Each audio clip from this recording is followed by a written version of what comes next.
Buddy, you brought a hammer to a sword fight? Fucking cringe.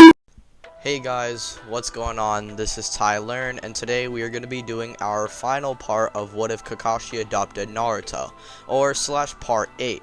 The reason why I say slash part 8 is because this might not be the final part. I've actually come up with a proposition for you guys. If we do hit 5,000 likes, I'll actually read Boruto, and we'll basically get a part 9 where we're basically going to continue Boruto, and we're going to get rid of all that filler and all that crappy stuff. So with that being said, everyone, let's get this video to 5,000 likes, and part 9 might actually, happen. So with that being said, ladies and gentlemen, I would like to bring to you guys part 8 slash the war arc of What If Kakashi Adopted Naruto. Let's get right into it. Hey, collecting rings like a Sonic. Bitches wanna party. Virus getting heavy, so got 'em on a diet, yeah. Flex like I'm Hogan. Yo, bitch coming over. Yeah, we respect. Okay, so we start our story off with the aftermath of Team 7 encountering Sasuke, and Naruto knows that he must get far more powerful if he wants to basically catch up with Sasuke, and this would basically set up the stuff with KCM Naruto. I'm going to say here, due to Hinata and Naruto's very close relationship, they actually hook up before Naruto heads out to go and train. So yeah, we have Naruto and Hinata who are actually together earlier in this timeline, and it makes sense here because of how much they really grew together. Neji actually isn't going to be very much protective here because Naruto did save the village, not to mention save Hinata against Sasuke, so it's pretty much the least that he can do, and plus Neji knows that Naruto outclasses him in quite literally every single way. So pretty much Neji is just gonna cuck down for now, and Naruto and Hinata are actually together. Now as for B versus Kisame, this goes down about the same, and as for Sasuke, he actually achieves his EMS finally. Now nothing really changes with the setup. Naruto still fights Kurama and takes chakra from him, granting himself the KCM mode. And for protection, just in case if any of the Akatsuki members try to encounter Naruto, for protection he has Kakashi and Hinata and B and the Intel Ninja to go along with him. Like in canon, Kisame would be hiding inside of Samehada, and this would then be revealed, and my guy would then make quick work of him like in canon.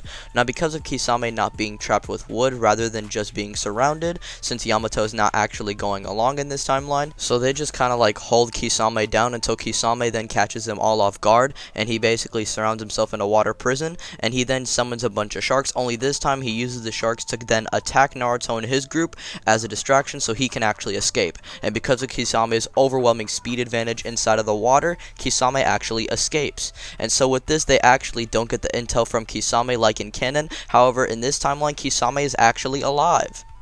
Kisame would then give the info to Obito, and at that point Obito and Kisame and Kabuto would actually go ahead and join alliances, and I feel like Obito would actually bring Kisame along with him to visit Kabuto, and at that point Kabuto would then reveal Madara, and even Kisame is a little shocked that this is the real deal, and like in canon, Obito and Kabuto would decide to work together. So now, rather having the really long reanimation battles, I'm just going to add in some new ones to make the war arc a little bit more enjoyable. Now the Akatsuki, the reanimated Kage, and the Jinchuriki are still going to be fighting, and still going to be reanimated like in canon, since they're basically like the most powerful reanimations, or at least the most relevant. However, I'm going to be adding in some new ones, such as Konan, and as for a few others that remain in the war arc still, like Hiyashi Hyuga, Hanzo and the 7 Ninja Swordsmen, Kinkaku and Ginkaku, and lastly Kimimaru. Another addition I'm going to be adding in is Sakumo Hatake, and you'll see why. So, like in canon, Naruto and Killer Bee would attempt to enter the war, but Naruto would have a confrontation with the Raikage, and he still has that moment of outspeeding the 4th. We then cut to Team Kakashi's perspective, where Kakashi, Hinata, Rock Lee, and my guy are fighting the 7 Ninja Swordsmen. However, someone else would be along with the 7 Ninja Swordsmen, and it would then be revealed to be Sakumo Hatake. At that point, Kakashi and Sakumo would then have a heartfelt battle, and Kakashi basically says how he trained Naruto and raised him right, and how Sakumo would be really proud to see his grandson. At that point, Kakashi would then blitz towards Sakumo Hatake and then pierce his chest with the Raikiri, eliminating him off the battlefield. At that point, the sealing team would then come in and seal Sakumo, and Sakumo would then say, "Kakashi, I was watching you from all the way up there. I am proud of you." Kakashi at that point would then let out some tears, activating his MS out of rage. At that point, he then turns to the 7 Ninja Swordsmen, and like in canon, he fights the 7 Ninja Swordsmen for a straight 24 hours, eliminating Zabuza and Haku like how he does in canon. Now, in this timeline, I believe Konan would actually be with Nagato along with Itachi, and Naruto and Killer Bee would have no other choice but to fight the three of them, and so they're stuck in a 3v2.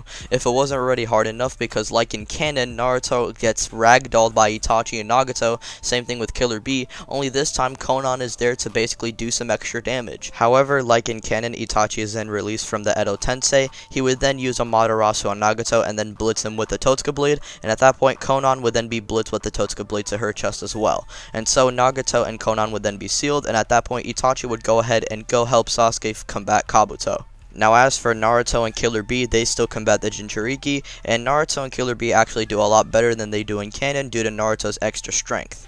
Naruto, like in canon, would still succumb to the Four Tails, and at that point he would still activate KCM2, where he would just body slam all the Biju, and at that point him, along with Killer Bee, along with Kakashi and Guy, and even Hinata joining the battle a lot earlier, decide to take on Obito and to try and figure out who he really is, because he keeps on claiming that he's Madara, even though they all know that's bullshit. So at that point, with a combination of Hinata's Byakugan making sure that Obito's weak spots are spotted, so that Hinata can then inform the group about his weak spots, so the group can try and attack them there. So at that point, Kakashi, like in canon, would eventually figure out that Obito and him are connected to the same space, and this leads into Naruto slamming a Rasengan inside of Obito's mask, and this reveals Obito. Like in canon, Obito and Kakashi would basically head into the Kamui dimension right after launching their Ten Tails attack. Basically, the Ten Tails portion of the story still happens as per normal, with Madara arriving and bullying KCM2, Naruto, and Killer Bee. The reason why this happens as per normal is because I don't really see Hinata's inclusion along with this Naruto really having any more trouble than they did like in canon, and this timeline Madara is just gonna have to push himself more than he did in canon, but either way Madara still scales above Naruto, so this doesn't really change much, and this would still lead into Naruto and Sasuke having to work together, and this would eventually lead into Jubito, and Jubito would still fight the 4 reanimated Kage and Sasuke and Naruto, and like in canon, Naruto still beats Jubito and basically frees him from all the pain. Now as that's happening, Might Guy is actually dealing with the likes of Kisame, since Kisame was actually hiding in the shadows, and eventually he decided to arrive on the battlefield, and Guy and Kisame would have one last scrap. Kisame would go with his full power attack, while Guy would go with his full power 7th gate, and at this point, it would then be revealed that Guy actually killed Kisame. Now like I said before, most of the events would play out as per normal, and Jubidara would then be revealed to the audience. Sasuke and Naruto would currently be dead, and Naruto is currently being healed by Hinata, the best of her abilities, and Sasuke would get the same treatment, only this time it would be with Karin. However, this would be pretty much useless since Naruto and Sasuke have been dead for a long time, and their healing for a long time ago wasn't really working. So Sasuke and Naruto are just standing there dead, and Hinata and Karin are just crying their eyes out, seeing that there might be no chance of them winning this war. At that point, Hinata would activate her Byakugo seal and charge head into battle, trying to avenge her fallen boyfriend. At that point, she would then drop down off a Gaara sand cloud, and she would then activate her Gentle Step Twin Lion Fist, only this time it's actually purple rather than blue, indicating that it's actually purple lightning and not blue lightning, and she tries her best to try and tag Jubidara, but it's really to no avail, and Jubidara is just kind of weaving her, bobbing and weaving, and basically kicking her around. However, Hinata is actually taking all of Jubidara's attacks, and she can't actually die. However, when Jubidara starts relentlessly bullying Hinata, she can actually feel a little bit of pain. However, as she's about to be hit with Madara's final attack, Might Guy would come in out of nowhere with the 7th gate, launching a Hirudoya in his face, blasting him away, and at that point, Madara and Might Guy would have their battle with the inclusion of Hinata, Gaara, Minato, and Kakashi. Eventually, Might Guy would then fall, and this time Naruto actually drops down and doesn't heal Might Guy, because Might Guy is actually going to stay dead this time.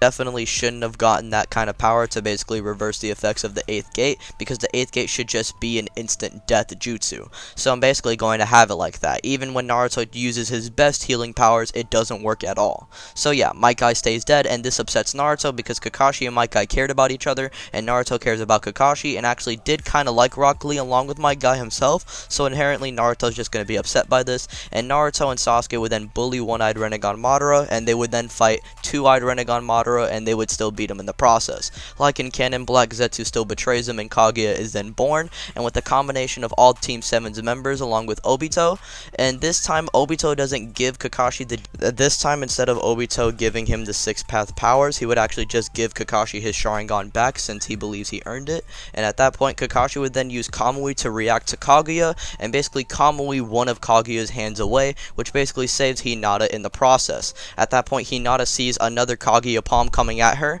and in reaction to this she then casts her twin gentle step lion fist technique and shooting a lion tiger, basically nullifying Kaguya's hand to be ineffective. At that point, with the combination of all of Team 7's members, they defeat Kaguya and seal her away, and Naruto and Sasuke would still have their final battle.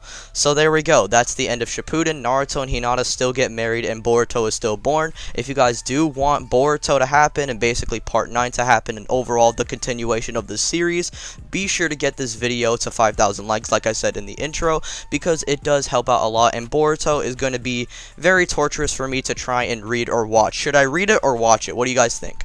So with that being said, I hope you guys enjoyed this series for now, since this is where we're going to be leaving things for right now. Be sure to hit the like button, also comment down below, share with your friends, be sure to subscribe and hit the notification bell, along with joining the Discord and also following me on Twitter.